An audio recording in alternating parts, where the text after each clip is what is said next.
when I was 12 years old. We didn't have iPads or smartphones to keep us busy.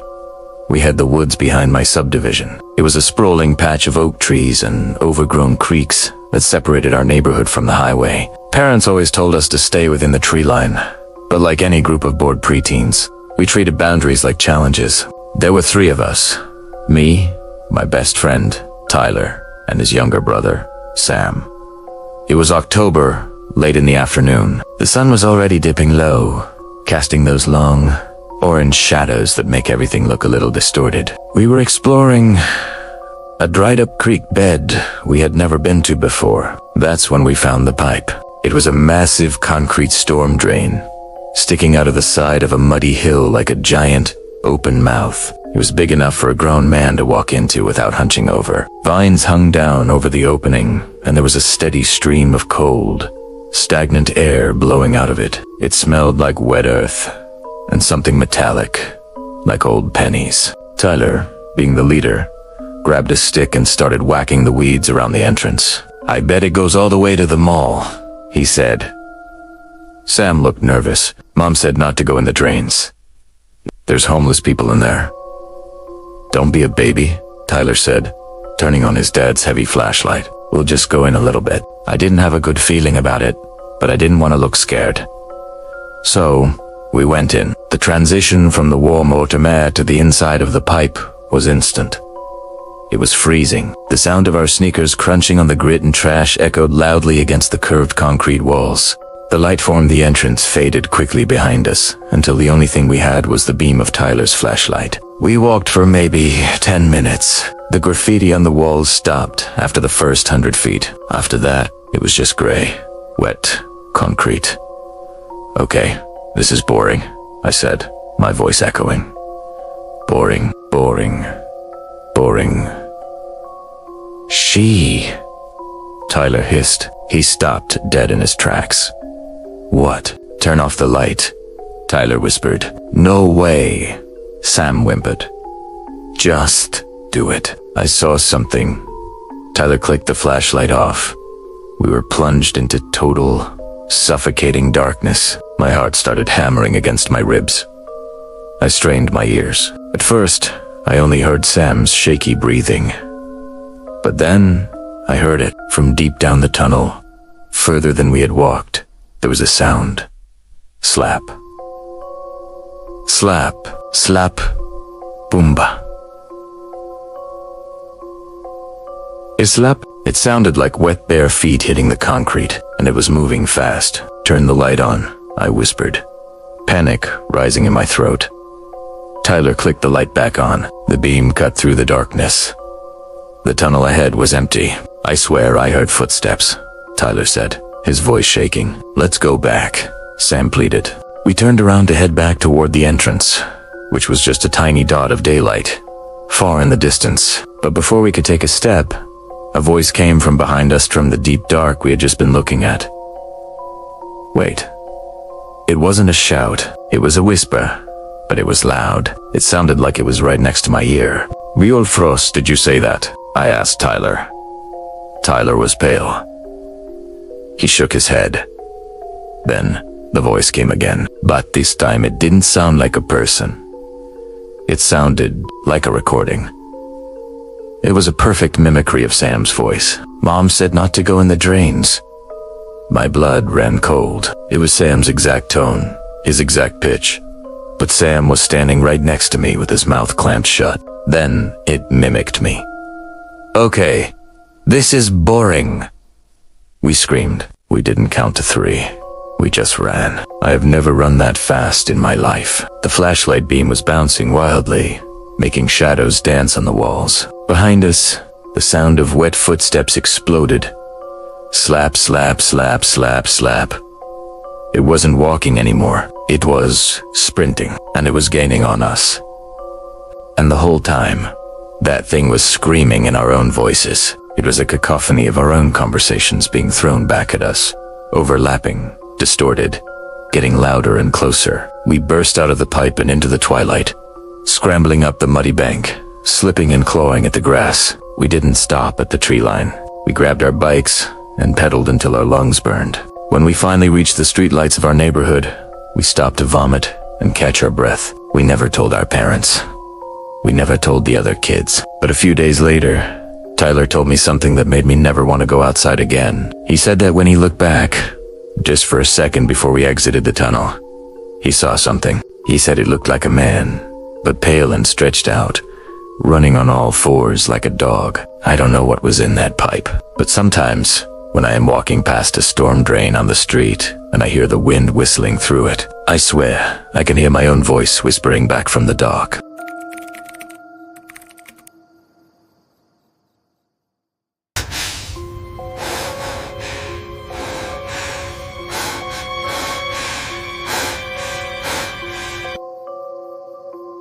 I live in a quiet suburb, the kind of place where people leave their garage doors open and neighbors wave at each other. It's safe. Or at least, I thought it was. Last year, my wife and I renovated our kitchen. We installed these beautiful, sliding glass doors that open out onto the backyard. During the day, they let in so much light, but I quickly realized that at night, they turn into giant, black mirrors. When the lights are on inside, you can't see anything outside. But anyone outside has a perfect view of your life. It was a Tuesday night, around 11:30 p.m. My wife was already asleep upstairs. I was downstairs, finishing up some emails for work. The house was dead silent, except for the humming of the refrigerator. I got up to get a glass of water. I walked over to the sink, which is right next to the sliding glass doors. I was staring at my own reflection in the glass, lost in thought. Then I noticed something. In the reflection of the room behind me, everything was normal, but just beyond my reflection, on the other side of the glass, there was a shape. I froze. I focused my eyes, trying to see through the glare. There was a face pressed against the glass. It wasn't just looking in. It was pressing its forehead and nose against the door, creating a small circle of condensation. My first instinct wasn't fear. It was confusion. My brain tried to rationalize it. Is that my neighbor? Is someone hurt? I took a step closer. The person didn't move. It was a man. He had wide, unblinking eyes, and he was smiling. A huge, unnatural, ear-to-ear grin that showed way too many teeth. My confusion vanished. Pure, primal terror took over. I backed away slowly, reaching for the drawer where I keep a heavy flashlight. "Hey!" I shouted, my voice cracking. "Get the hell away from my house." The man didn't flinch. He didn't stop smiling. He just slowly raised one finger and tapped on the glass. Tap, tap, tap. Light. Light. Light. Rhythmic taps, like he was testing the strength of the glass. I grabbed my phone and dialed 911. "There's a man on my back porch," I told the operator, my eyes never leaving the door. "He's trying to get in." As I spoke, the man took a step back into the shadows. For a second, I thought he was leaving, but he wasn't. He walked along the length of the glass door, his eyes locked onto mine, and moved toward the side of the house, toward the living room window. I ran into the living room and slammed the blinds shut. I heard footsteps on the wooden deck. Slow, deliberate steps. Then the tapping started on the living room window. Tap, tap, tap. Tap. Tap. Tap. He was circling the house, testing every entry point. I ran to the front door to make sure the deadbolt was engaged. It was. Then I heard the handle of the front door jiggling. Not violently.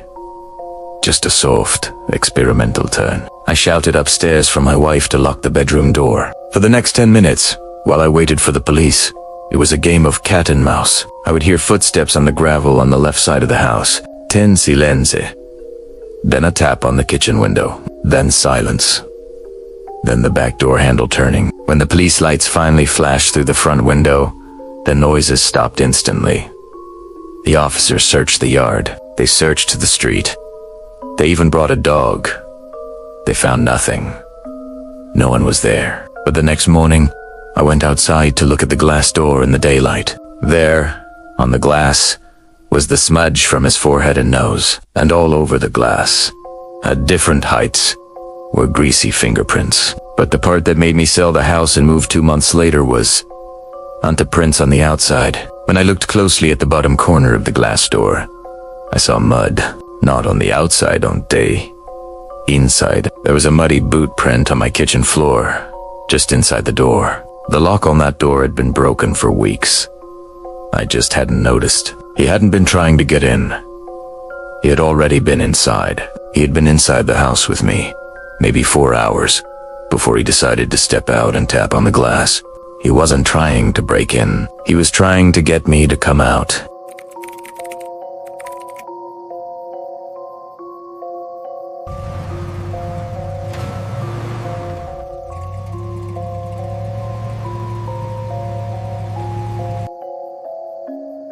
This happened just a few months ago. I was on a road trip with 3 of my friends from college: Mark, Sarah, and Dave. We were driving through the rural part of Oregon, looking for a spot to camp. We wanted to avoid the paid campsites and find something secluded, somewhere we could be loud and not bother anyone. We found a dirt road that wound up into the mountains. It wasn't on the GPS, which should have been our first red flag. But we were young and stupid. We drove for about 5 miles until the road opened up into a small clearing overlooking a valley. It was perfect. We set up our tents, started a fire, and were having a great time. It was around 1 a.m. when the mood changed. We were sitting around the fire, talking, when headlights appeared at the far end of the clearing.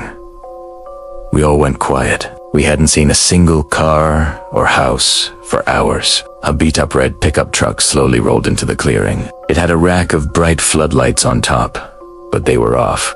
Just the dim yellow headlights were on. The truck didn't drive past us. It pulled up about 50 yards away and just stopped. The engine cut off. The lights turned off. "Who was that?" Sarah whispered. "Probably just another camper," Mark said, though he didn't look convinced. We watched the dark silhouette of the truck for a long time. Nobody got out. No doors opened. No interior lights came on. It was just sitting there in the pitch black, facing us. "I don't like this," Dave said. "Let's just pack up." "We can't pack up in the dark with them watching us," I said. "Let's just ignore them. If they try anything, there's 4 of us." We tried to keep talking, but the vibe was dead. Every few seconds, we'd glance at the truck. About 20 minutes passed. Then, suddenly, the truck's high beams flashed on, blindingly bright. They stayed on for 5 seconds, then clicked off. Darkness again. Then, the engine roared to life. The truck revved its engine loudly, a deep, angry growl. Then it started driving, not toward the exit. Toward us. It was moving slowly, crunching over the dry grass. "Get in the car!" Mark yelled. We scrambled. We left the tents, the fire, the coolers, everything. We jumped into Mark's SUV. Mark fumbled with the keys, his hands shaking. The truck was picking up speed now. It wasn't slowing down. It was aiming right for the side of our car. Mark got the engine started and slammed on the gas just as the truck swerved. It missed our back bumper by inches. We peeled out onto the dirt road, dirt and gravel flying everywhere. "Is he following?" Sarah screamed from the back seat. Primera looked back. 2 bright headlights were right on our tail. The road was narrow and winding, with a drop-off on one side and thick forest on the other. Mark was driving way too fast, the SUV bouncing violently over potholes. The truck behind us was aggressive. It would speed up and slam into our rear bumper, jolting us forward. Bam! They were trying to push us off the road. "Call the police," Dave yelled. "No service," I shouted, staring at the 0 bars on my phone. We came around a sharp bend, and Mark slammed on the brakes. A large tree had fallen across the road. We were trapped. "Reverse! Reverse!" I yelled, but the red truck had already pulled around the bend behind us. It stopped, blocking our retreat. We were pinned between the tree and the truck. The doors of the truck opened. 2 men stepped out. In the headlights, I could see they were wearing heavy coats and holding something. One of them was holding a tire iron. The other was holding a shotgun. Out. Everyone out, Mark yelled. We threw our doors open and sprinted into the woods. We didn't know where we were going. We just ran into the blackness of the forest. We heard the men shouting behind us, but they didn't chase us immediately. They started smashing the windows of our car. We heard the glass shattering, the sound of metal crunching. We hid in a dense thicket of bushes, about a quarter-mile away. We lay there in the mud, shivering, holding our breath. We watched through the trees as the men poured something over our car. Then, a match was lit. Our car went up in a ball of flames. The men stood there watching it burn for a minute, then got back in their truck and drove back down the mountain. We had to walk 10 miles to the nearest highway. When the police finally went back up there, our car was just a burnt metal skeleton. They never found the red truck. The tire tracks disappeared onto a logging road that didn't exist on any map. The scariest part wasn't the chase. It was what the police found in the trunk of our burnt car. It wasn't our stuff. Before they burned it, the men had put something inside it. It was a doll, a porcelain doll, with its eyes gouged out, and a note tied to its neck. The note just said, "Don't come back." We didn't. And I suggest you don't either. If you see an unmarked dirt road in Oregon, just keep driving.